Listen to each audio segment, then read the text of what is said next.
बोल्नेको पिठो पनि बिग्छ अरे अनि नबोल्नेको चामल पनि बिग्दैन भनेर यो उखान चाहिँ मैले सानैदेखि सुन्दै आएको कि स्कुलमा। अनि हाम्रो स्कुलमा चाहिँ सधैँ हामीलाई सरहरूले चाहिँ यहीवाला भन्नुहुन्थ्यो कि बोल्नेको चामल पनि बिग्दैन नबोल्नेको पिठो पनि बिग्छ भनेर भन्नुहुन्थ्यो कि। अनि हामीलाई चाहिँ एसेम्ब्लीमा अब अगाडि गएर बोल्न पर्छ भनेर हामी चाहिँ खालि 10 बजेपछि जाने कि। अनि बाहिर बस्ने अनि कपाल सपाल बाट्ने रिबन लगाउने नङसङ काट्ने अब के गर्न है एसेम्ब्लीमा छोपिन्न भनेर के।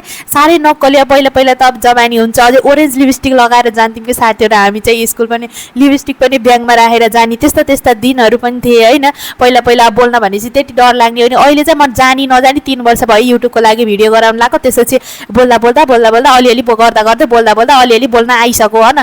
त्यसपछि अहिले चाहिँ त्यस्तो हुन्न कि। पहिला पहिला त आफ्नो भिडियो हेरेर पनि आफैलाई 10 चोटि हाँसो लाग्थ्यो हेर्नु। हाँसेर म अरू कसैले मेरो अगाडि मेरो भिडियो चलायो भने पनि मलाई लाज लाएर भुतुके हुन्थ्यो। अझै पनि लाग्छ लाज त त्यही पनि के। अब यस्तो भिडियो गराउँछु यस्तो भिडियो भन्थ्यो साथीहरू। तर म त कसैको पनि सुन्दिनँ साथीहरू। म त आफ्नै लयमा जानियो जेसुकै हुन्छ है अब त।